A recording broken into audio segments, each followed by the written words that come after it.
Don't fuck up, don't fuck yourself. Hi, everybody. Welcome to the Rude Cooking School podcast. I'm your host, John Hauser III. And with me back from the dead, with a Simpsons background that I don't welcome, Thrilho. I don't know that episode, I don't think. Someone will get the reference. Yeah, what's that mean? What is it? It's you. No, it's Evan the Mayor. Hey, what's up? Hey, way to bring that energy in, buddy. Woo! Yeah, Jesus Christ. Hey, it's Evan the Mayor. Let me snort some caffeine pills. Hold on. Woo! Food There news. we go. God damn right.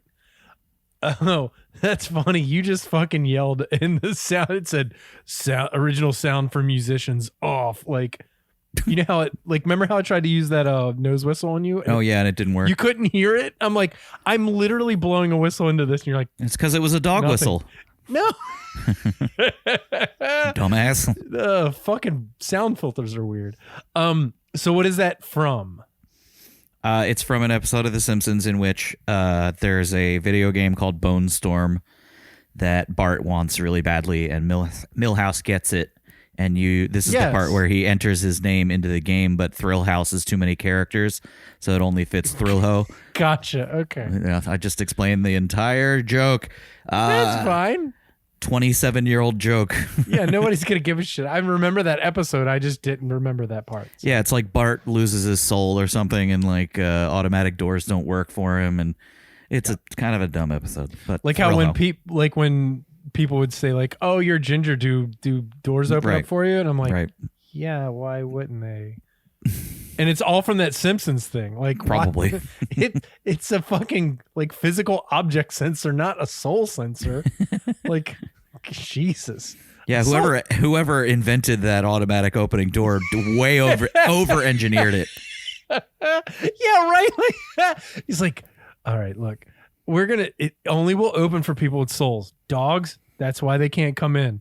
Doesn't work." But that's the thing. Haven't you ever seen those videos where it's like a seagull like getting into the 7-Eleven and stealing potato chips?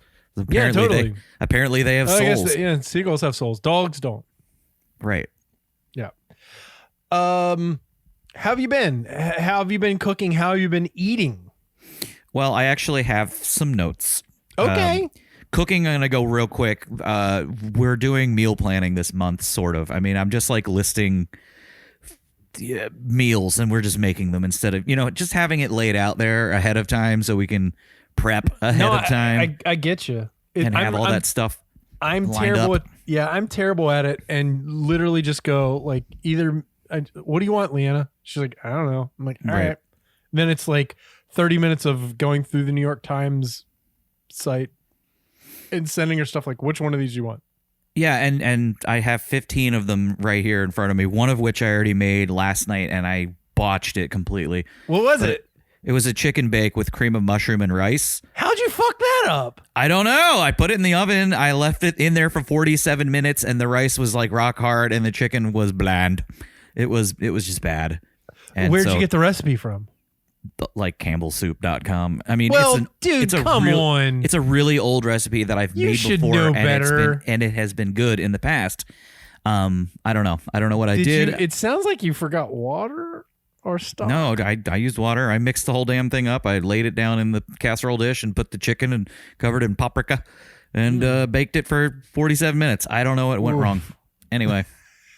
Hey, so tonight I used like seriously, because that's like a straight up like foolproof set it and forget it. I know, that was the point.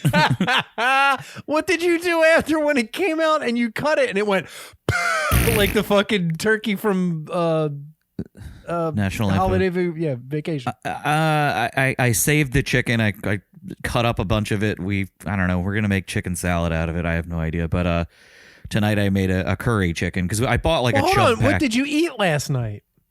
We ate. I picked at it. I ate some of the rice that wasn't undercooked. Oh, okay. And then I just ate like a bag of beef jerky and salt. Oh man. I ate half a pint of Taharka Brothers. Well, fair enough. You won. Yeah, you win. You win. Fuck you, chicken. I win. Yeah. That honey graham though. Oh, that shit is good. It's delightful. So tell me about this curry chicken. Yeah, it's easy shit. It's just like a one-pan deal where I used my super chopper. Oh, yes, please. My super chopper to chop up an onion and also a red pepper into a tiny little dice. How'd it work? It worked wonderfully. It's great. Yeah. The only thing is you can't like chop an entire pepper at once. You have to cut it into little quarters, and put them there one at a time. And then you slam them. And you've got perfectly diced little veggies. Well, you'd have to core it anyway, though, right? Yeah, I did that. Yeah, no, I didn't. But I'm saying, like, you can't chop a whole pepper if you don't, you got to core it. Yeah, well, what if you could? At least cut it in half. I mean, if it cored as it chopped, it would be the most amazing thing in the world. But anyway, it's really super basic. It was just like onion, red pepper, chicken,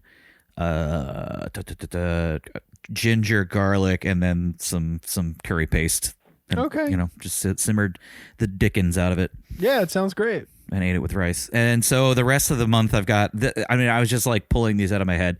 Some of them very, very, very basic. Some of them, not as basic. Mm-hmm. But I've got salad with miso dressing and katsu chicken. Nice. That sounds good. Hannah's going to make some shakshuka. Not a huge fan of the shakshuka. No, I love it in like a cast iron. I don't know. Actually, shakshuka should never be made in cast iron because the acidity eats away at the iron and you get it into the delicious tomato sauce. Well, I need better blood. I don't know. Like, I don't know. Sometimes I dig it. Sometimes I don't. Like, whether it's shakshuka or eggs in purgatory. Mm-hmm. If you don't know what we're talking about, shakshuka is tomato sauce with then you break a bunch of eggs in it and then you bake it and then you have delicious baked eggs that are still runny in tomato sauce and then you put it on toast or whatever you want to put it on and it's delicious. Mm-hmm. Sometimes there's something I have for shakshuka that I'm just like, ugh, really? And then I eat it and I'm like, oh yeah, it's really good. Eggs in purgatory, same thing. I'm like, oh, I don't want that. But then you eat it and you're like, oh yeah, okay, cool. But let's see. I got Filipino adobo chicken with rice and green onion and something else. Okay. I'm very familiar with that. I grew up with. It's good stuff. I like friends. That it's like you can cook it in a pressure cooker. You can cook it in a Dutch oven. Yeah. You can kind of like you can bake it. Like you can do it a whole lot of different ways. Yeah. And it's still delightful. I had Filipino friends growing up and their parents would make that chicken adobo all the time. And those spring rolls, the shit. I can't remember the word. Go ahead, keep going. Beefy empanada rice bowl, which is basically like either ground beef or sliced ribeye or something like that, all minced up with chimichurri and then lumpia. That's it. Sorry, that's lumpia is good. Yeah, lumpia. And you put it in a rice bowl and you cover it with your chimichurri and then some tortilla strips. It's very good stuff. And then I've got a bunch of. What was the chimichurri thing again? Oh, it's just the beef with the chimichurri sauce, the seasoned beef with the chimichurri, and then tortilla strips and some lime juice, bro. One of my favorite culinary words of all time: chimichurri. Chimichurri. Yeah, it's very, very fun to say. I still have a bunch of pork loin I need to roast, so I'm probably going to do that. Oh my god! Yeah, it's still in the freezer. Never-ending pork loin. Yeah, I know. Well, when you're here, you're family. Why don't you cut it into 1-inch strips, bang it out, and then make pork katsu with it? Okay, yeah, or schnitzel maybe. Yeah, same thing. Totally. It depends on if you want, German sauce or Japanese sauce. And then I've basically got gringo tacos, meatballs with sauce and mozz, potato pasta on the side. You're really planning, huh? Yep. I want to do a nug night with house-made nugs and house-made fries. How do you make house-made nugs? Do you grind it yourself? I don't know. I'm not going to grind the chicken. It's just going to be really finely cubed. And then buttermilk it up and then toss it in rice flour. Okay, so when you cube it, are you like hand cutting to really small or 1/4-inch cubes? I'm going to use my super chopper. You can't use a super chopper for that. It would break. That thing would break in fucking 5 seconds. I don't think so. I'm gonna try it. I want to get some you par freeze you firm up the chicken in the freezer. I'm telling you now, that plastic piece of shit will break. It's not plastic. It is plastic. You're plastic. Right? You're plastic. Well, it's plastic, right? I mean, like one of the pieces is plastic, but no, the blades are very sharp. No, I know the blades are, but the body is Evan, you're gonna break it. I don't give a shit. It was $23. But you have like a food processor, right? Yeah. Then just I also have a very, very large, huge knife I can use to like really go to town on that chicken. But if let's say you do the, par freeze thing, which is what I like to do sometimes when I'm feeling lazy and don't want to put it through my KitchenAid grinder. Mm-hmm. Oh, that reminds me, I gotta talk about that. Your KitchenAid grinder? Yeah. You can par freeze the chicken and then, put the chicken in with all the herbs and then just blitz it, Sure. And then do that like 15 pulses and then there you go. Like it's good to go. Mm-hmm.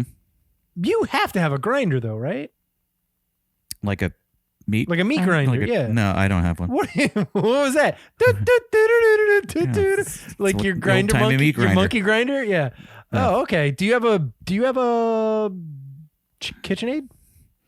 No, I have what's called the Bureau Sur Steak. It's over at Captain Larry's in the basement. I have to go get it. Jesus Christ. It's a $2,000 piece of equipment that I had from my beef jerky days. But wait a minute, you're talking about the dehydrator still. No, okay. What's this thing that you have at a fucking restaurant? It's a slicer. Why is all of your stuff in fucking other people's restaurants? Well, only the two things are there. That is the only thing that is there. It just so happens to be one of the most expensive pieces of equipment. So what is it? It's a grinder? It's like a shoot slicer. So you have the top part with an opening. You take like your cutlet and you drop it in, and it cuts it into little fajita strips. But then if you do it again, then you get like tiny little nuggies. Gotcha. Okay. Anyway. Okay. I was gonna say, if you had a KitchenAid, I have an extra grinder attachment. I was gonna give that to you. Impetus for you to get a KitchenAid. Okay. But honestly, hey, everybody out there, if you have a KitchenAid and you don't have a grinder attachment, go get a grinder attachment. They're amazing. They work really well. We'll talk about it in a second. I have a couple more notes. Yeah, keep going. So this past Friday, for some reason, we've been on a real Asian tear this past week and ate like all the Asian foods, with the exception of maybe Indian until tonight. Oh, right. You went to that place. Yeah, I went to that place, a place called K-Pot in Catonsville, which is right next to the H-Mart. So hold on. Right before you talk about this, my car had to be serviced. And it's a Hyundai, and I got it from the Hyundai place in Catonsville, right down the street from that place. Yep. And I dropped my car off, and right before I dropped my car off, I was stopped at the light, and I looked at that place, and I went, "Oh shit, that looks cool. Like, what the fuck is that place?" And then looked it up the next day, and then you that night were like, "Hey," I was like, "Holy shit, serendipity." We actually had reservations to go to Gertrude's that night, and one of Hannah's friends texted her and was like, "Hot pot?" ? And I was just like, "Yeah, let's go." Yeah, I mean, it's not even a question. Yeah. But this place it's all you can eat hot pot, but also all you can eat Korean barbecue, and you can do them at the same time. Oh my God. It's bonkers. You can get steaks. You can just be like, "Can I have a steak?" They'll bring out a steak for you, and you just cook it on the Korean barbecue grill, and then you take the big ass scissors and cut people. Do they let you do it yourself? Of steak. Yes. There's not a helper, a friendly helper that no, and I hate that. And I always have to go, I know how to cook. I know how to cook this food. Yeah. Well, I mean, having said that, we fucked up the grill like twice, but they have like plenty of them that they can swap out. How'd you fuck up the grill? We burnt it. I mean, we just like burned things on it by accident. And they give you like pats of butter to lube it up, but it was just like weird because the domed. You're talking about the domed one. It's not. It's like an inverse dome. It's not the open fire. No, no. Okay, I got you. It's just a piece of metal that sits on a induction heater. About. Yeah. But yeah, it's not like Young Cock where they just are like, here's an open fucking bunch of coals. Yeah. Okay, gotcha. Enjoy the smoke in your face for the next hour and a half. I will. Anyway, I think it was like 35 a head for all you can eat, and we just sat there eating and eating and eating. Holy it was wonderful. Shit! Seriously? Yeah. Yep. And oh my God, we gotta go there. It was also BYOB. Oh my God. Yeah. That's amazing. Real quick though, I also heard that basically one of Baltimore's only like ramen destinations, almost all of the locations are closed. Me and You Noodle is like out. They're done. Really? Yeah, there's only one left in the rotunda because the owner sold it off to like a completely different person. And wow, that's surprising. They're closing the one in Federal Hill this month, and the one in DC is closed, and the one in the Mount Vernon Marketplace is closed. Not to be a person who kicks them while they're down, but I never liked their ramen, so okay. I enjoyed it. I thought it was fine. It tasted weird. Okay. All their stocks were weird. That's not nice to say. Hey, there's a reason they're going under. That's why. Speaking of semi-overrated local chains, I had a meal at Bird, BRD, and I did not like it whatsoever. Maybe were you in-house or did you get it delivered? I was in-house. I sat there and waited for it to be made. Wow. And didn't like it. I've had their food delivered and been underwhelmed once, very underwhelmed, and then like actually really been like, wow, this was delivered and it still tastes really good and, fresh. So what happened? Yeah, I got the dinner box and it's like 2 quote jumbo tenders with fries and garlic bread and pickles. For $13.99, which is not bad. No. I mean, for chicken tenders. Well, they're not okay, so that's the thing. These aren't like tenders. They're loaves of chicken that have been battered and deep fried, and I mean I say loaves because so are they breasts? It's something. It's like I think what they do is they cut up a bunch of chicken and press it together, batter it and fry it. Because they're using like meat glue. Kind of, I think, but you take like a piece of it, and you try to dip it, and the batter just sticks to the dip. So the batter's kind of falling off all over the place. It's really super greasy. Wait a minute. Re-say that sentence? So if I were to take a fork and knife with this tender, because it's huge, it's like the size of, your forearm. Okay. You cut off a piece, you pick up the piece with the intention of dipping it in some McDonald's hot sauce or hot mustard that I had. Yeah. I dipped it in there, and a bunch of the batter just comes off in the sauce. It's slough sauce. Slid right off of it. Yeah, okay. So I sat there picking off like the loose batter before I was that sucks. It was not good. It was nasty. And the fries were a little dry. I remember that was a problem that we had too when we got like a bunch of like, I don't know what we got. I know we got chicken sandwiches, but we also got like their nug tenders or whatever the fuck they were. And that was we were like, oh, well maybe they just steamed out, but it doesn't sound like it. I don't know what it is, but and the batter, there's no adhesion. There's no adhesion, and they add something. It's a little bit sweet. I can't describe it correctly, but it's like, I don't know. It felt like they add just a skosh of cinnamon or something to it. It's just I don't enjoy the flavor. And I was doing the old cost comparison, because I think if you get a tender there, a single tender, it's like $3, compared to Rofo, which nowadays is very expensive for their tendies. And I was saying, I'm looking at this tender and I'm like, damn, this thing's huge for $3. Wow. And then I spent like 20 minutes picking shit off of it and not really enjoying it. Yeah, that sucks. Yeah. I don't know what else to say. Oh, go ahead. I'm sorry. I got Hannah a sandwich and it looked fine, but I don't know. The box wasn't that great. Yeah, their sandwiches are good. Their dippers are not. I will still say Royal Farms has the edge over everybody for chicken, and I mean I don't get tenders and stuff because I'm an adult and I just eat regular chicken. But like, I wish you guys could see the face Evan's giving me right Look, now. John, I know where you live. I even know where you're That was an sitting. amazing look. That was like it. It's melted my screen. Holy shit! Like the plastic's bubbled. But no, like, to try to like order. I tried to order, and I've talked about this before. Order KFC online. Mm-hmm.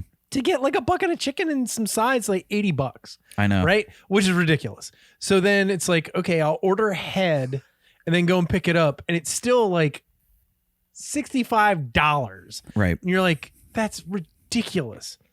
Like, I don't know what the fuck is going on. Then you go to Rofo, which it still should be Rofa, but whatever. I know. And their fucking chicken's amazing. You get it crispy. You get the sides, which aren't great, but whatever. Like it's when you order coleslaw, they give you a prepackaged thing of coleslaw. They don't make it on site. So they're just like, hey, we have somebody else's coleslaw. Here you go. And it's great. So I don't know. Yeah, and usually they'll do a family meal for like $25, and it's a shitload of stuff. Totally. And I don't fuck around with tenders because nobody knows how to do tenders properly because it's all dried out. Like it's always dry and bullshit. Like you can make that face. Have you been to Raising Cane's? I hear it's so good. Is it? I mean, Towson, No. rich Towson students don't lie. No, that's some college food right there. Like quintessential college food. By the way, just talking about some college kids, there is an ad on Facebook that I get constantly for a pizza place, and I don't know where it is, but there's a dirt stash child who's probably 19 or 20, probably 18, who talks about, hey, I'm from Long Island, and I gotta tell you, this is like the closest New York style pizza. It's like a real slice. And he's leaning into the accent because he doesn't have that accent, right? Okay. And then someone's like off camera, like, yeah, forget about it. He's like, yeah, forget about it. It's good. But he's like not like he's talking like he's a soprano, but he looks like the waspiest dirt stash child I've ever seen in my life. And I got to find this thing and send it to you because it's driving me insane. And then, I'm disappointed in the comments. Okay. Because there's always comments on this ad, and I'm always waiting for somebody to be like, what the fuck is this fucking, who is this gabagoo? Yeah, who's Snoopy's brother? Snoopy's brother. Oh Yeah, Fuck. What was his name? His shitty stash? Yes. He's got a stash like him where it's just like a strong breeze could blow it off his face. His name is Spike. Thank you. He has a Spike the dog mustache. Dirt stash. Yes, it's a terrible dirt stash. And Jesus Christ, that kid drives me crazy. I'm sorry. Just needed to get off my chest. Did you also hear that Bojangles is expanding into the Baltimore area? Gross. Okay, hot take. There is one by where Leanna's parents used to live. And we would go there every now and then just to check it out. And it's always awful. And people love Bojangles, and it's terrible. I mean, at least the one in PG County is really bad. So, yeah, it's PG County. What do you want? I mean, PG County's pretty great. What are you Is it? denigrating the whole fucking county of Maryland for? Like, come on. I like PG County. That's like saying I like Washington County. Do we have a Washington County? Is Yes, that a real we do. thing? We have a Princess Anne County. We have a Dorchester County. Maybe that's why I didn't get the job working for the state of Maryland. Yeah, you didn't know all the counties? Yeah, God. There's one called Dorchester, I think. Yeah, Dorchester. Sounds fake. Yeah, Prince George. George Chester. I'm just naming the dorms at St. Mary's, by the way. Prince George sounds like where, like, Prince George's County should be where, like, RuPaul's Drag Race. Prince George. Where they should film that at, yeah. Oh, yeah. Prince and Boy George should have gone on tour there. Oh, my God. They would kill Prince would have murdered him. Probably.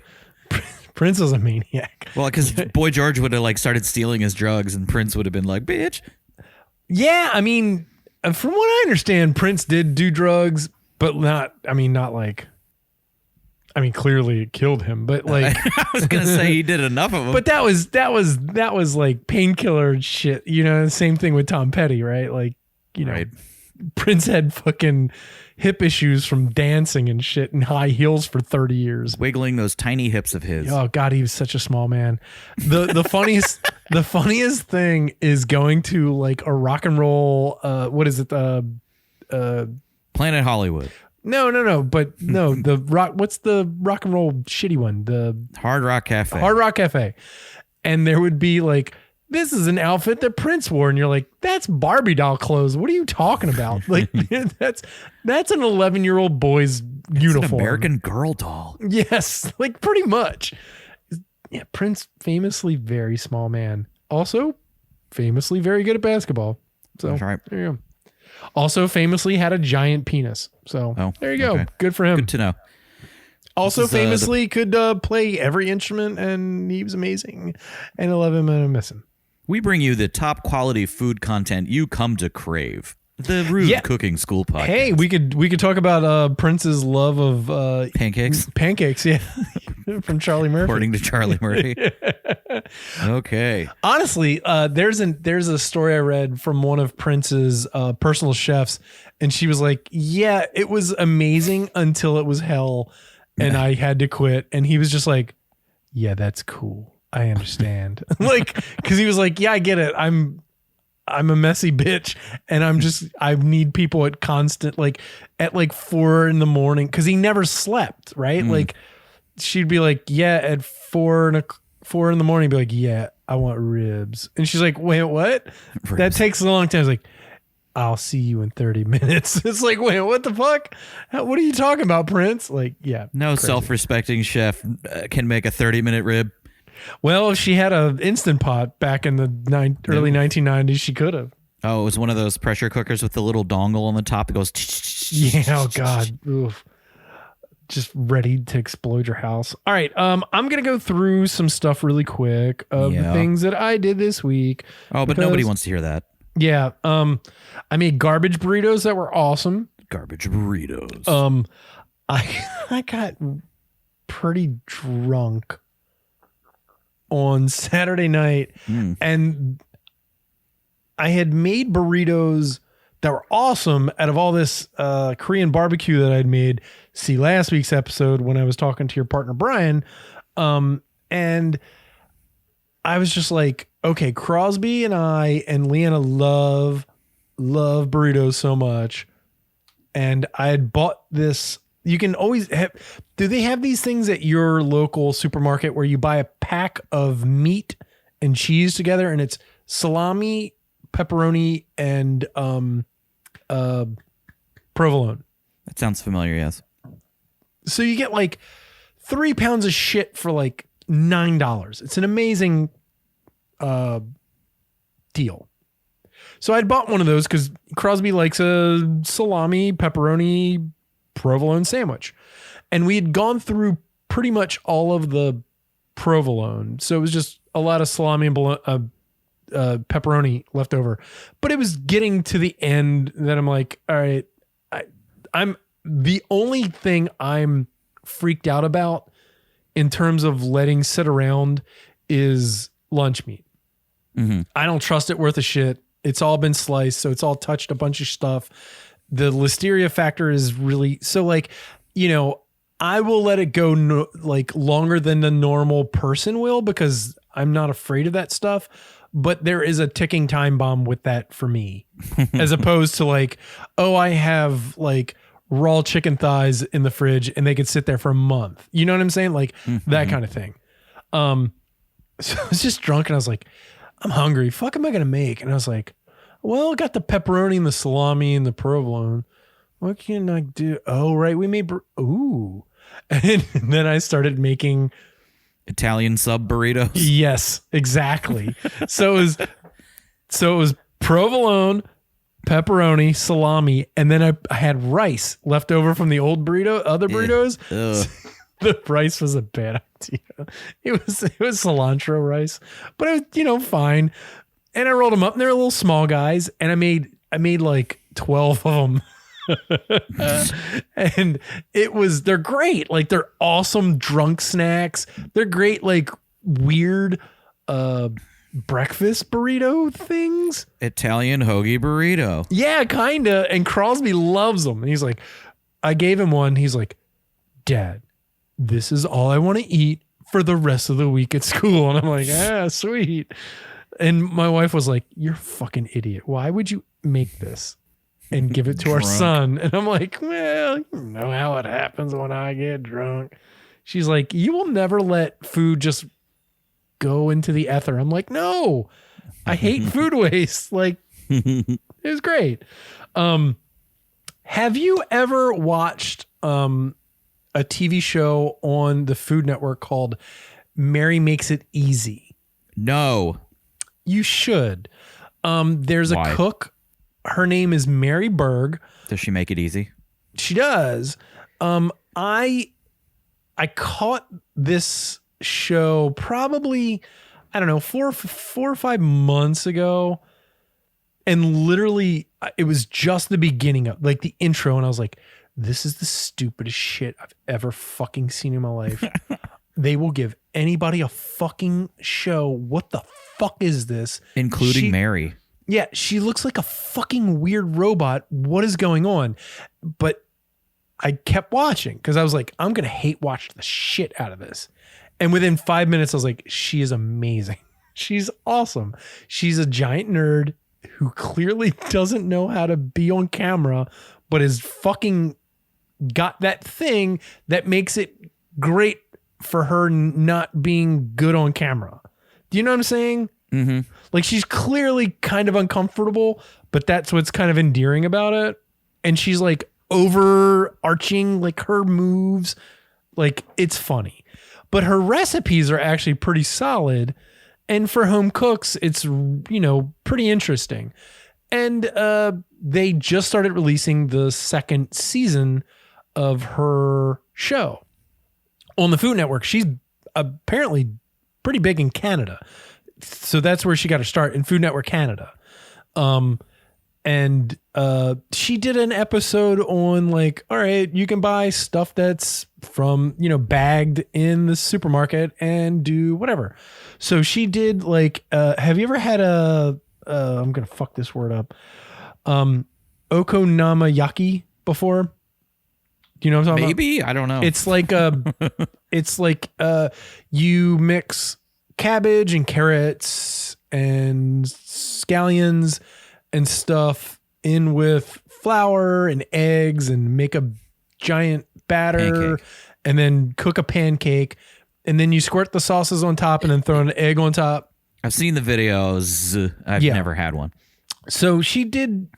I just happened to be watching it around the time Leanna was making dinner the other night, and Crosby came down and we were finishing. I was like, look, let me just watch the end of this recipe and then we'll turn it off. And then the okonomiyaki came on, and Leanna and Crosby were like, ooh. And I was like, all right, well, I guess we're going to watch this one. So I fast forward and we got to the recipe, and she made it, but she was like, instead of buying like a whole head of cabbage and then cutting 1/8 of the cabbage and having tons of cabbage left over, just buy a 14-ounce bag of coleslaw mix, because it already has the two colors of cabbage and the carrot, and then just chop up some scallions at it, mix it together, blah, blah, blah. And Leanna was like, oh my God, that's brilliant.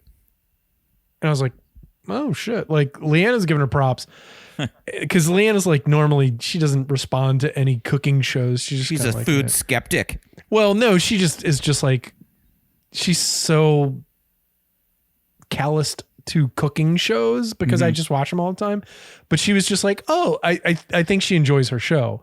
And then once she started doing all the sauces and shit, Crosby was like, ooh. And then once the egg came out, Crosby was like, yes, please, let's make that. So I made it last night. And it was fucking awesome. And the only thing, I didn't make the sauce, the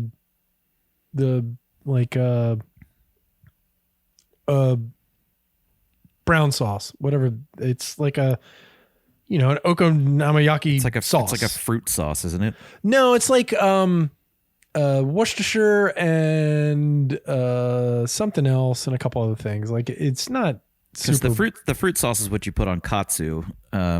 It's kind of a katsu sauce. Here, I'll tell you exactly what it is. While you're looking at it's a tonkatsu sauce. It's tomato sauce. Yeah, okay. Tomato paste, oyster sauce, red wine vinegar. I already had it up, by the way. Soy sauce, brown sugar, and soy sauce. But I looked because, as I always do, I don't just trust one recipe. I went to the food lab and they had a okonomiyaki recipe, and they were just like, "Yeah, just buy the fucking stuff you can get at H Mart." And luckily, I picked my car up yesterday, right by H Mart. Very good. And stopped in and grabbed that exact sauce, and then just, it's Kewpie mayo, and then you go one way, and then you do the okonomiyaki sauce the other way to make like a grid to make it pretty.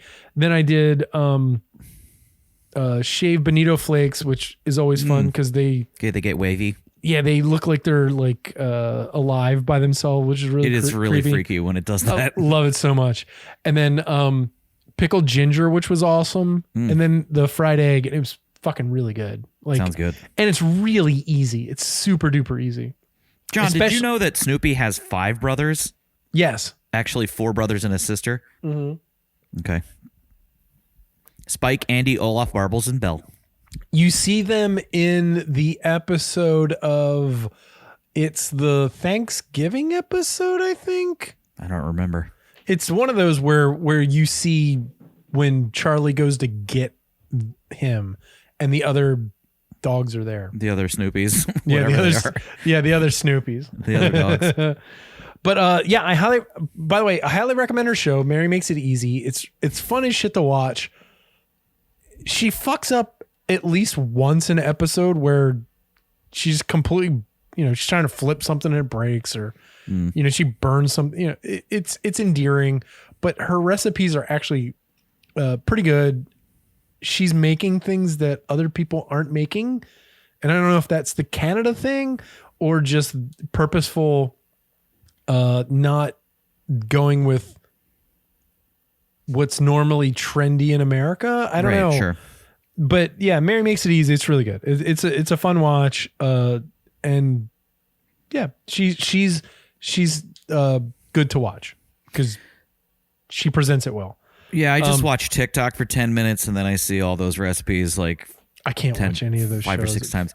Fucking drives me crazy. I really like the ones that are deliberately bad, but not watching those. I like the duets where the people like make fun of the bad ones. I can't watch any of that shit. It drives me nuts. Except for the ones that deliberately are wasting your time and you know it, and you just are like, I'm not going to watch this for 3 minutes, and then you end up watching it for 2.5 minutes, and then you skip it. Like the one that somebody posted on the Rude page where they cut those tubes of ground beef open into their sink and start patting the meat into a round in the sink, and then they start making like egg. I don't know. They always do some shit where it's like they take a bunch of raw ground beef and then throw eggs all over it, and then like mac and cheese, and just like stuff it into a casserole and bake it.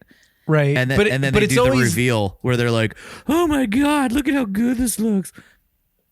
But the problem is, like, they know that it's all rage sharing. Like, these stupid motherfuckers. Like, it's smart because people are like, these dumb fucking white girls. What the fuck? Like, and it's like, they got you. I've got a million view idea, and it's like, basically, I'm gonna take my garbage disposal for the sink, disconnect it from the from the pipe. I like and this. throw like Instantly. cabbage and shit in there, and Yeah, it's just I like like spraying out coleslaw. And I'll be like, quick and easy garbage disposal. Yeah. Oh coleslaw. my god, you would totally get a million easy, and you just ruined it because somebody else is going to do it because you don't have the gumption. You don't have the time to do it. You don't have time to shred that chicken for your pulled chicken sandwiches. Yeah. Throw that hot chicken into the garbage disposal. Oh, it's perfect. Holy You just see all the chicken shooting out of the bottom of the sink into a bucket Oh my of sauce. god. Oh god, it's so disgusting. And you wouldn't even clean it. Like everything would be dirty. Yeah.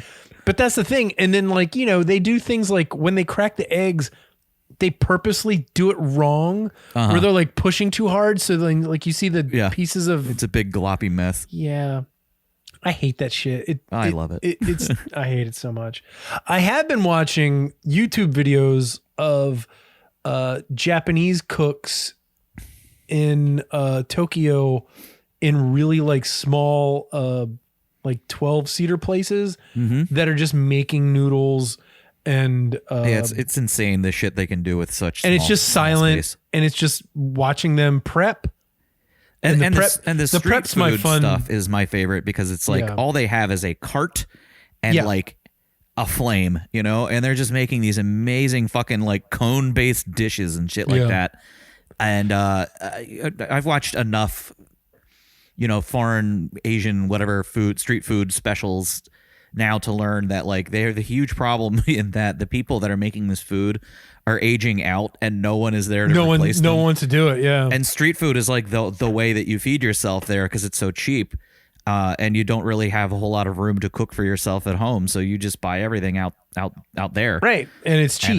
And it's very inexpensive. So it's like, we've got a looming problem here of Grandma Tsunade who's making, this egg thing that you really love is about to retire and no one's going to be there to make it for you. And all that's going to be left are a bunch of assholes that want to get TikTok fame by making something goofy. Yeah, they'll take that thing and dip it in gold leaf and then be like, look, it's $1 million.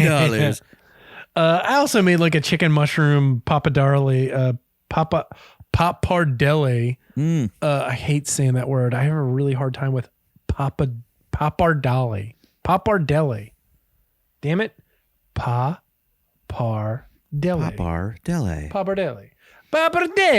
We're going to Petit Louis tomorrow.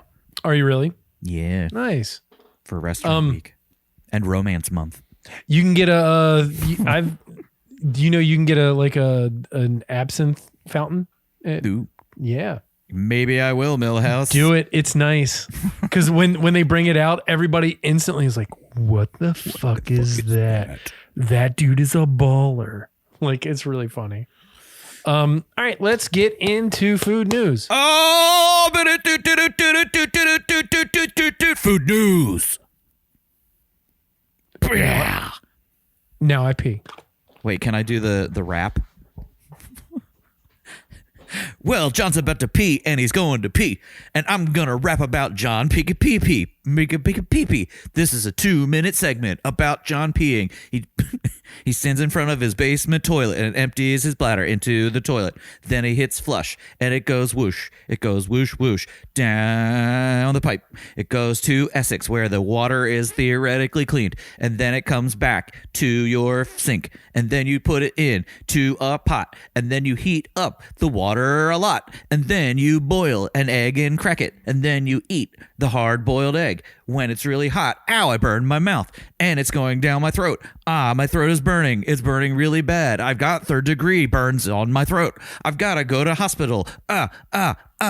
They turned me away from the emergency room because I didn't have insurance. Just kidding. That's my rap.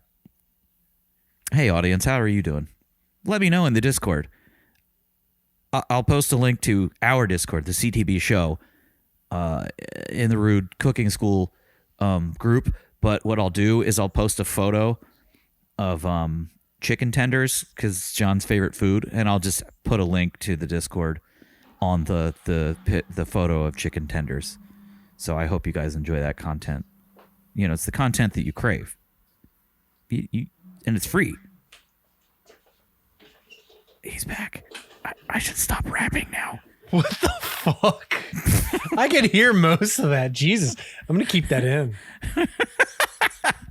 Okay. Do you want me to keep that in? There was like a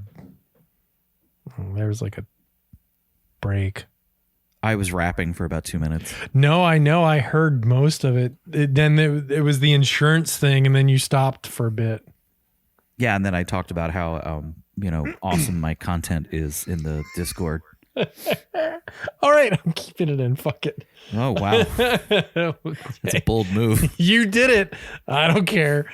That was your choice, my friend. With your weird. I was sitting there being like, "What the fuck is going on?" At first, I was like, "Is he like rapping to his fucking girlfriend? Like what?" What? No. And then I realized you just. I'm rapping to your international audience. Oh, that's staying in. Only because I don't want to do the editing. I gotta bring a new rap like every week now. Oh God, please don't. It'd be awesome if you didn't. No, it's gonna be wonderful. Man lost at sea for a month, survived off a bottle of ketchup and garlic powder. Wow, that is. Yeah. Wow. Bear Grylls, eat your heart out. Yeah. While making repairs on his boat, 47-year-old Elvis Francois was hit by heavy currents and pulled out to sea, according to the Associated Press. After making contact with his friends, he lost his signal. Unable to call for help, Francois would remain adrift for 24 days. Jesus. That's horrifying. You would have to do the math on that, right? You'd have to ration out like a thimble of ketchup per day. I mean, I guess. And how gussied up is this ketchup going to be with that garlic powder? I don't know. Like the picture I'm looking at this dude, he looks like he ate that shit. He actually is not as skinny as I thought he'd be after 24 days of just eating that shit. In a video released by the Colombian Navy, Francois said, quote, "I called my friends. They tried to contact me, but I lost the signal. There's nothing else I could do but sit and wait," unquote. Without food and no way to communicate, circumstances were dire. After searching his boat, he only found a bottle of ketchup, garlic powder, and seasoning cubes. Oh, there you go. Ew. That's okay. He somehow managed to survive by rationing the ketchup and the seasoning and using a cloth to collect rainwater. Smart. Okay, yeah. He was rescued after a pilot saw his mirror signal and said and help sign, Wow. which was written across his boat's hull, and taken to a port city of Cartagena or Cartagena, because there's no nya sign, by nearby container ship. Fortunately, he was found in good health, but had lost considerable weight. I mean, yeah. Duh. But, I mean, the seasoning cubes are key for salt, Right. right? And then some sort of like whatever. The ketchup gives you sugar and gives you, Lycopene. some sort of tomato, whatever. And then the garlic gives you, makes your cum taste good. I don't know what. gives you great breath. Yeah. Makes the seagulls stay away from you. At some point, quote, "At some point, I lost hope and thought about my family. But I thank the Coast Guard. If it weren't for them, I wouldn't be telling my story," unquote, Francois said. Aside from the hunger, another major challenge Francois faced was having to remove water from the boat in order to keep it from sinking. Attempts at lighting a fire had failed too. That's not a smart thing to do on a boat. After his rescue, he was given a medical check and allowed to return to his home in the island country of Dominica. So, Yep. That's Wow. fucking crazy. Heinz should really use this opportunity to get him on board. Without a doubt, even though it probably wasn't Heinz, but It probably was not. Yeah. Do we want to talk about the new world's largest pizza? Sure, why not? Okay. So the new Guinness World Record for world's largest pizza was set by Pizza Hut. Oh no. The momentally delicious feast was set in Los Angeles, California, where the Los Angeles Convention Center was ground zero for the 13,990 square foot pepperoni pizza. This Square record, yeah, but it was round. This record was achieved in partnership with YouTube sensation Eric, but it's Eric. Airrack. So Airrack. Pizza Hut's pretty desperate, I guess. Looks like Eric to me. Hey guys, I'm Eric, and here's our world's largest pizza for Pizza Hut. To celebrate the return of Pizza Hut's Big New Yorker pizza. I do miss that one, though. Yeah, to achieve the world's largest pizza, Pizza Hut used the New Yorker recipe and amplified it to the tune of approximately 13,653 pounds of dough, 4,948 pounds of sweet marinara sauce, and over 8,800 pounds of cheese, and roughly 630,496 regular and cupped pepperoni. The pizza was then fully assembled, topped, and baked in pieces on site at the Los Angeles Convention Center. So this is at the LA Convention Center. There's probably like 7,000 homeless people out there outside, and they're just sitting here making this giant ass pizza that and then it turns into The Walking Dead. Yeah. They're just beating on the doors. And Eric from the smell. On YouTube is like, we did it. We broke the record. He's like, fuck it. Yeah, and what's going to be funny is I'm going to piss on it. I'm going to wipe my balls with it. Right. I'm going to fucking cut my pubes, and that's going to be the special sauce. Pubizza. Yeah. After the Guinness World Record was certified, the world's largest pizza was then donated to local area charities and food banks. So that's good. Yeah, but how long? The world's largest pizza, which was what, 14,000 square feet or whatever you said it was. How do you portion out that shit and then get it to these various charities and be like, here's some cold pizza? I mean, it's just cold pizza that they got. We cooked it on the floor, right? Yeah, it's pretty fucking stupid. It'd be fun if they, for the dough, they had to use a Zamboni to roll it out. yeah, that'd be awesome. And then they get the Olympic curling team to spread all the sauce around. Yeah. Stuff that. I'd like to see a video of it just because I'm looking at the picture of just the crust, and the crust looks insane, but it's not. See, I don't think this should be considered pizza because it's modular. Yeah. Yeah. It's not one contiguous pizza. They should cook the whole thing at once. It should be required. Guinness World Records should have turned around and been like, I'm sure there's an asterisk. Sister. Yeah, I'm sure there's an asterisk somewhere, right? Because there has to be world's largest pizza asterisk and then world's largest continuous cooked pizza. Yeah. Right? That's an actual pizza. It's not 8 pizzas put together to look like one pizza. Right. It's not modular because it would be super weird. KFC Thailand is launching fried chicken scented incense sticks. So for all of the KFC products that I've encountered in the last, 5 years that are supposed to be fried chicken scented, like that Yule log that was supposed to be fried chicken smelling, it did not at all smell like anything really. But an incense stick, maybe? I agree. I didn't get to tell this story a month ago. Or 2 months ago, I went to a Christmas party at a friend's house. A friend of the show, Dave Carpenter, who owns Mobtown Brewery. Him and his wife did an awesome thing where they walked around to everybody that came to the party, gave them a piece of paper with a number, which I instantly said, "Oh, are we all swapping partners?" And got a look like, yeah, that's not the first time we heard it, dickhead. And basically it was, you went at one point, they go, okay, everybody got a number, go to the tree, find the package that has your number on it. And it was like little shit to whatever, or each couple got it, because me and Leanna got one thing. We wound up with,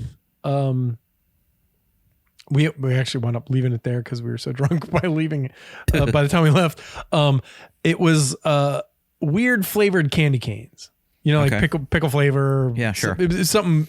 It wasn't. It Dirty wasn't, sock. It wasn't like the clam ones, because that kind of thing would have went in my jacket pocket. Like, I can't forget these, but it was something where I was like, oh, okay, that's cool, but like if we leave it, I'm fine. But there was a guy who won the KFC log. Mm-hmm. And I actually took pictures of him holding it. I should post it tomorrow. And then I took pictures of the log when he opened it up. And in their backyard, they have a fire pit. So we're like, everybody's like, to the fire pit, because he's like, I don't have a fucking like any way to burn this. So everybody's like, can we get that sweet KFC thing?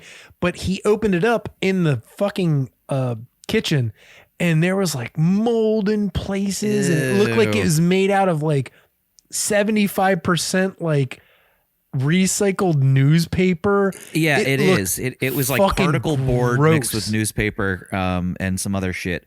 And I think like the actual flame, you know, the whatever you call it, the not retardant, the opposite of retardant, accelerant, right. was basically just like wax. And you were supposed to burn the whole thing without opening it up. Yes, right? yes. And that's why, because that thing looked like shit. It was nasty looking. It's pretty gnarly. So then he burns it. Everybody, like there was like fucking, 10 or 15 of us. Mainly dudes, just like, fucking let's get some of that smell. And we're all like in different parts around this fire, and the wind's whipping around. Everybody's getting smoke in their face, and everybody's just kind of like, that doesn't smell like anything. It smells like fucking burning cardboard. I was so disappointed.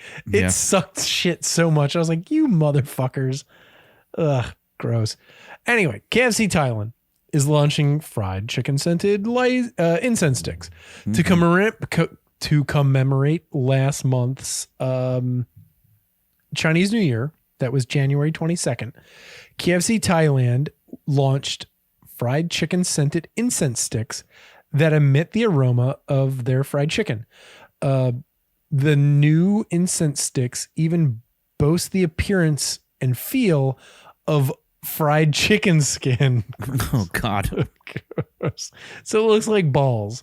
It looks like ball skin. Good job, everybody. Scroats. According to KFC Thailand's Instagram post, the incense is marinated in the brand's 11 famous herbs and spices. Now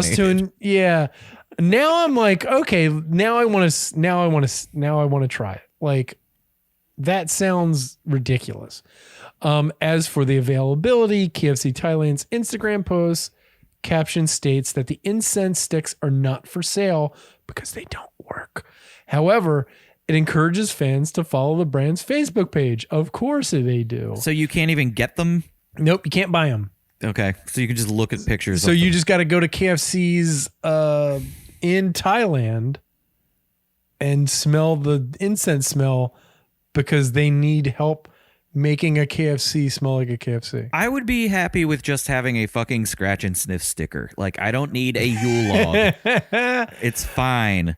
The product is causing some negative reactions, though, as some commentators disapprove of the product for being culturally appropriation.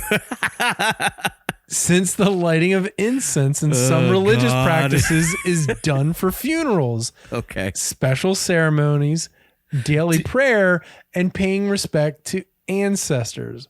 One commenter said, "R.I.P. KFC. This is in super bad taste." And another one said, "This is wrong, man. Don't make Buddha's prayer tools a joke." Yeah, I'm sure all the people in Thailand give a fuck. I mean, I get that, like, a lot of people I am willing to bet there are 50,000 grannies in Thailand that said, I would love for these to be burnt at my funeral. I love KFC. Yeah. But yeah, I mean, yeah, people. So everything's an outrage, John. Everything's a thing. Yeah. I mean, especially if you if you use incense as a conduit to get to your God, I could see what better way to get there than fried chicken. But there's never, I mean, incense has always been weird. Like, as soon as they could do different smells or, Did you ever go to the fucking Maryland State Fair in the mid 90s and it was like an entire incense booth where it was just all kind of a thinly veiled you smoke weed type thing? Oh yeah, of course. And you're buying the cones that are incense but that smelled like cannabis or ganja smell or like fruit flavored, and I mean it's like all kinds of like. Oh, when I was in college I had all the different kinds of incense, like the stick kind, the cone kind. I went through my phase. Yeah, I had this really cool skull tower, and all the skulls had openings, and when you would burn a cone incense, like the smoke would come out of the. That's actually pretty rad. It was pretty cool. When we were at H Mart, Crosby found this incense that's like spiralized. A coil, yeah. Mm-hmm. Yeah, so like when you would have to hang it on a thing, and then it would be like almost like a Christmas tree of a spiral. I got to go out there and get some incense. Burn the one in. Yeah, it was pretty sweet. We've got some sage in the house, which we should probably spark that up. Actually, we did not find that at H Mart. We found that at a place that was on right up the street from Chaps. That is no longer there. Okay. R.I.P. Because they were the greatest. Mm-hmm. A 6-year-old ran up a $1,000 Grubhub bill on his dad's phone.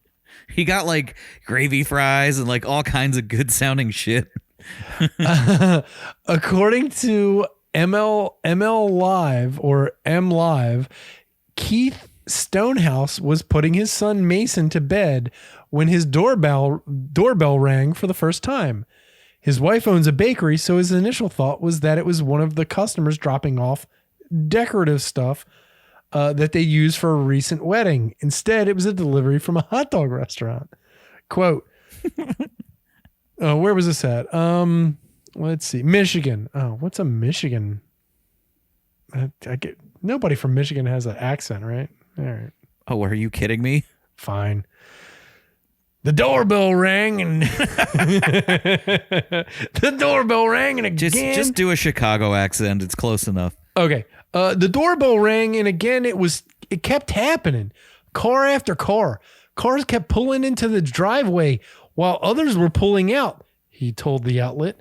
I finally asked one of them, what were they delivering? He said, we ordered chicken shawarmas. I took the food and then it hit me. I looked at my phone with repeated messages that my food was getting ready. My food was being delivered. I looked at my bank account and it was getting drained. After Stonehouse figured out that Mason had placed a lot of orders, let's see. His child's name is, because let's do the serial killer name for this child. Yeah, okay, so his name was Keith Stonehouse. So they don't give his name. Mason Stonehouse. Jesus. Keep it in your pants. That's like naming my name fucking, Brick Hauser, for Christ's sake. I mean, I don't know why you didn't do that to your son. I am a big fan of Earth, Wind, and Fire, but, I'm not going to do it. It's not Earth, Wind, and Fire, is it? God damn it, I blew the joke.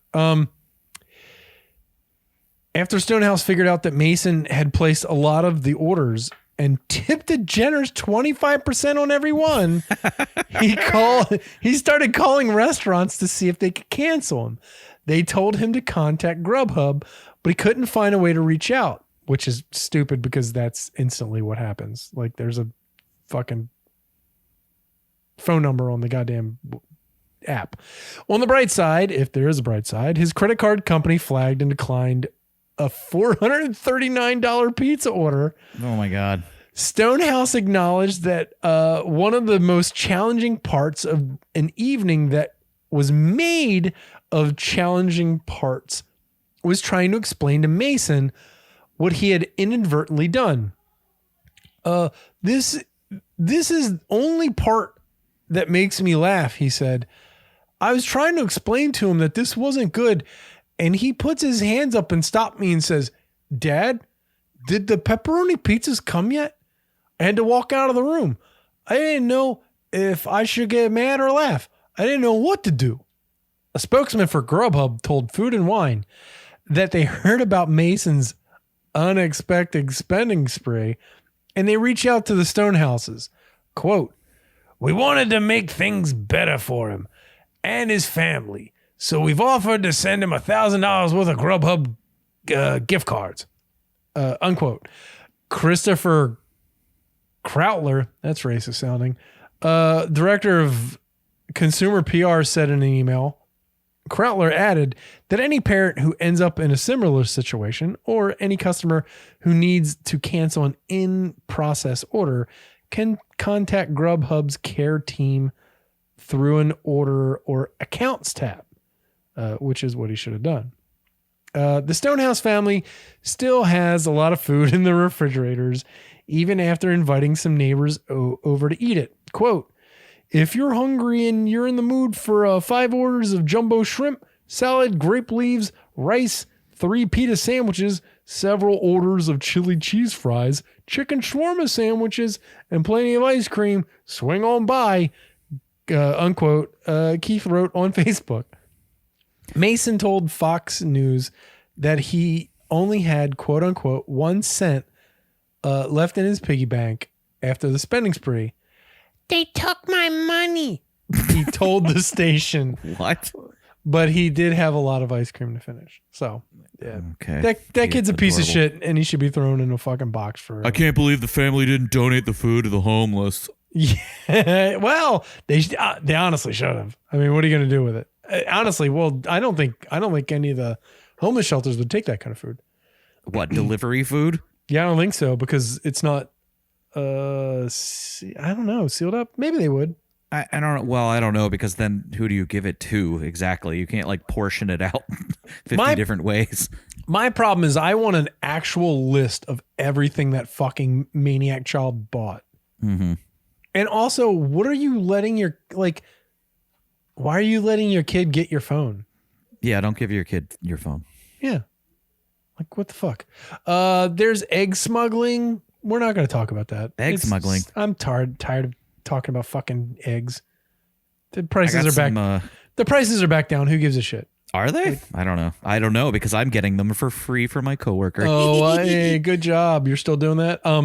I bought my fancy eggs and they were only fucking $4. Oh, which okay. was amazing. So, they're going up and down. We're going to end with this. Montreal's #1 ranked restaurant on TripAdvisor actually doesn't exist. Oh my God. Can you imagine? Oh my God. So the TripAdvisor website lists over 4,100 eateries in Montreal, Canada, a place that I've been to and love. And until recently, the city's top ranked restaurant was a spot called Le Nouveau Duluth, which means the new Duluth. Mm-hmm. I that wasn't actually in the article. I just know French. The restaurant. Did you watch all those Muzzy videos when you were a kid? The what? You don't remember Muzzy? It sounds like a dirty thing. What? Oh no, it's this animated creature that teaches you French, and it's from France. Anyway, don't worry about it. No, I've learned French the right way through years and years of watching Honey, I Shrunk the Kids. Art history classes. No. I went to Paris for my honeymoon and decided I was going to learn it and learned let's keep going with the story. The dumbest fucking words I could find. But I do know Nouveau means new. Because of Club Nouveau in the 80s. And Le means the. The restaurant, which described its cuisine as quote unquote Canadian and quote unquote deli received 85 5-star reviews, despite its non-existent website. Interesting. The 4 strange photos on its TripAdvisor page, and the lack of any real information about its menu, staff, or location. The CBC investigated how this place, that no one seems to have heard of, reached the top of TripAdvisor's rankings. And as it turns out, Le Nouveau Duluth doesn't exist. The broadcaster checked Quebec's registrar of companies and found no listing for Le Nouveau Duluth. It went to the address listed on the TripAdvisor page and found nothing resembling the restaurant. And none of the adjacent businesses had heard of it. Quote unquote. Nouveau Duluth? No. Yu Zhong, the owner of a flower shop that should have been right beside the restaurant, told the outlet, quote, "There's a very high ceiling in the photos," she said. On Duluth Avenue, there are no high ceilings. This looks fake, unquote. Which is pretty smart, because they're just like, why you don't think so? And she's like, look in my fucking store. Look at all these stores. The fucking ceilings are like 10 foot tall. These like fucking 25-foot ceilings, you idiots. The photos on the listing are suspect. 2 of them were of what the CBC described as, quote unquote, what looks like a living room. One was of a sports bar, and the other was a Montreal area comedian. TripAdvisor has since removed the listing, and a spokesperson for the company told Food and Wine, despite promoting the fake restaurant, the company didn't consider it an example of fraud. Quote, "Publicity stunts like this one are uncommon occurrences and do not share the characteristics of genuine instances of fraud, making them more challenging for TripAdvisor's moderation teams and automated systems to detect," unquote. Brian Hoyt, TripAdvisor's head of global communications and industry affairs, said, quote, "On this occasion, a failure in human moderation practices meant the fake listing remained live on the platform longer than it should have. TripAdvisor's detection and moderation practices will be strengthened and improved to respond to this stunt in the future," unquote. So yeah, there you go. It goes on. It's we need to do this in Baltimore really bad. We need to do this. Okay, so hold on. Let's go into it then. Although there aren't any stats about who might have fallen for this or whether any tourists would have done it, the really annoying part is that it's not an original idea. In 2017, then Vice writer, because everybody knows that Vice did everything first, Uba Butler put a lot more effort into making his own fake listing when he turned the shed where he was living into TripAdvisor's #1 rated restaurant in London. Butler designed a website, created a menu, and took impressively fake photos of the quote-unquote cuisine served at the shed at Dulwich.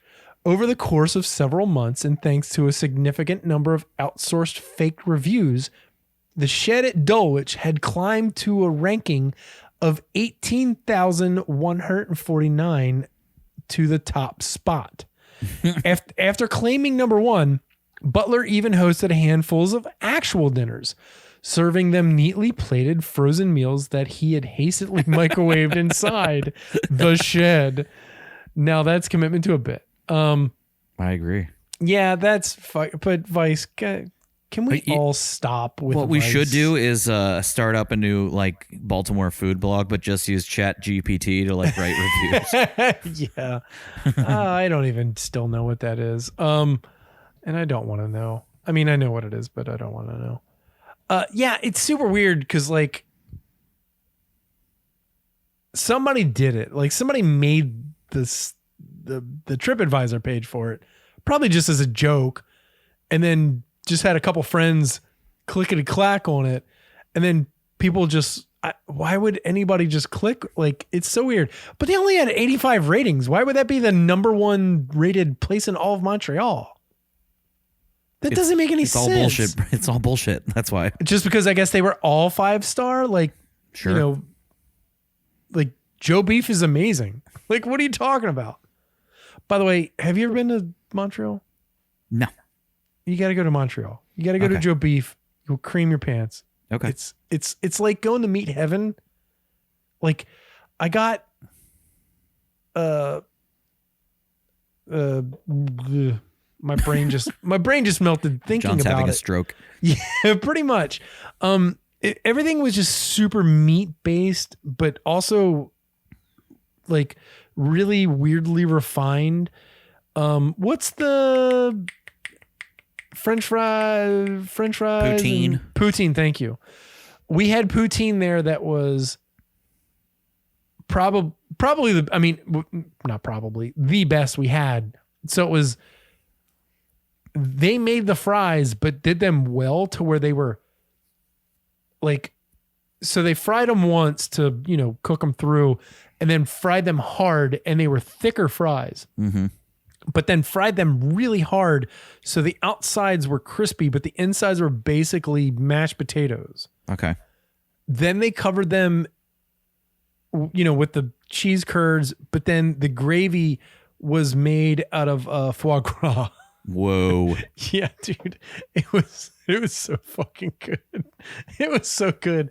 I started eating it and started laughing, and like lots of people stopped eating their food to look at me while I left like a fucking maniac. Like I had my head back laughing into the sky because it was so fucking rich and amazing and like other than anything I've ever eaten. And it was just fries and gravy and cheese. It was so fucking good.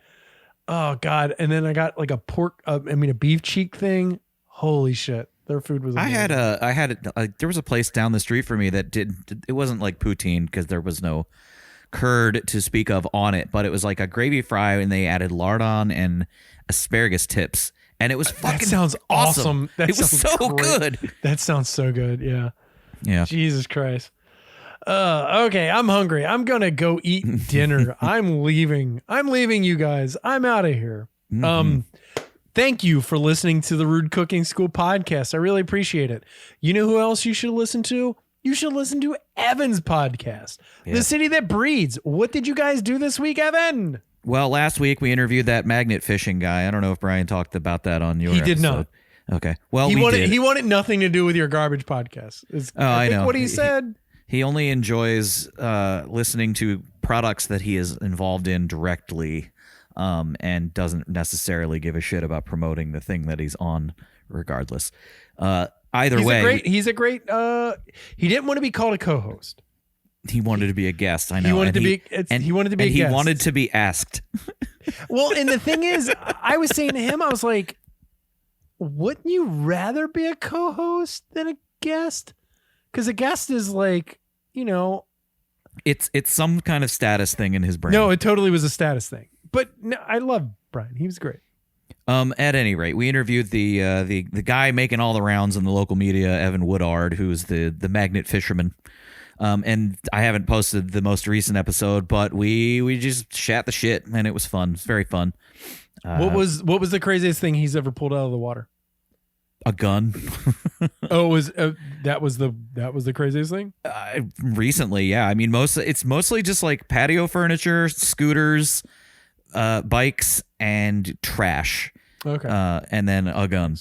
Yeah. But yeah, if you look at like the local coverage, I think we were like, I don't know, 10th in line, like to interview and or take a photo with him or something like that. And then since then, he's been on another 10, local things. Oh, sure. Yeah. I think NPR just did a piece about him today. Oh, cool. Yeah. That's awesome. Yeah, he was a good, cool dude. Listen to the City That Breeds podcast. It's really funny. CTB.show. It's really good. Yes. And join their Discord. I have joined it. It is a lot of fun. I still don't understand Discord. I mean, like, even if you don't post in it, you can just watch everyone else like post things and chat. Which is kind of what I do. It's very nerdy. I mean, it's shockingly nerdy. There's a lot of nerd talk on that thing, and I'm always adding new little channels to it. I added a science channel. I added a place where you can just post photos of your cute dogs, or cats or whatever animal you have at home. I think that's my problem, is that there's too many channels that I'm just like, okay, I get that it's all under the CTB banner, I guess. Mm-hmm. But like, it's just kind of too much. And I'm like, all right, I'm just going to throw a picture of something stupid in this one spot and then I'm out. You know what I mean? Like, yeah, you've stuck to the tradition of posting really zany photos of t-shirts. T-shirts, yes. Which is a carryover from when we used to do stuff on our Facebook group, which I just don't use anymore. Okay, can you start a wacky zany t-shirt channel? I'll name it T-shirt pics for John, a place for John. Oh, dude, because I follow a couple people on Twitter that just find zany T-shirts. Yeah, there's an Instagram account called like Good Shirts, and it's basically just that. People make fun. Fucking, it's good times. People make some fucking weird T-shirts. Yeah, so weird. So yeah, go to the CTB show, listen to it, find them on Discord, find them on, I guess, Facebook, if they're still doing it. Doesn't sound like we have a page. The group is a bit of a dungeon of a cobweb-filled attic at this point. Okay, well then never mind. But listen to their podcast and go to their Discord page where there is actually a ton of activity. Like it's an active, like people are posting constantly, and it's really constantly. Cool to see. Yeah, like constantly. Like it's. I had to turn the goddamn notifications off because it's like your device will be blowing up. Bzz, bzz, bzz. Yeah, I was like, okay, this is fucking stupid. Like within, it's like if actual Twitter made a noise every time a tweet showed up. Yeah, dude, it was fucking crazy. And then find us on Facebook. We're still rocking, and our Facebook page is great. And there are tons of people like talking about the food that they're making. A friend of the show, Soren Marquardt, was talking about his he's been snowed in Texas, which means he got like probably like an inch of snow. And he made what is it? Pork shoulder? No, he made a pork shoulder, but then he made tortillas with with like the tallow from what's the really expensive meat from Wagyu. Japan? He used Wagyu tallow to make tortillas. And I was like, holy shit, that's fucking brilliant. Some luxurious tortillas. So you can buy cans of Wagyu tallow. Oh, okay. And it's, there. I've watched a lot of YouTube videos of guys who make, brisket and shit, and they rub the fucking brisket in the Wagyu tallow. But like what he was doing with it, like that's really smart to, make it more pliable and whatever. And I want to do that now. But there's always constantly people, sending memes and dumb pictures and whatever. And it's a lot of fun. And we kick people out when we have to. I had to actually kick a person out this week because apparently they were fake. And they got through the filters and somebody let them in. It was not me. And someone let them in. And then they started posting things about... Joe Biden? No, give me money for this thing, that kind of thing. But that's sunglasses. It's very Well, no, it wasn't even that. It was actually a little bit more sophisticated. But like, it's so much fun, and it's a good community, and you should check it out. Even if you don't want to add yourself, just come over to the Facebook page and look it up. All right, we get it. God, I know I'm getting out. And that's it. Thank you for listening to the Rude Cooking School podcast. I'm John Hauser III. I will see you next week. Don't yuck my yum. And Evan? And don't leave that wrap in. You don't have to do that. The wrap in. Oh, no, it's staying in. Oh, no. Without a doubt. You did the thing. Now we're going to do the thing. Okay.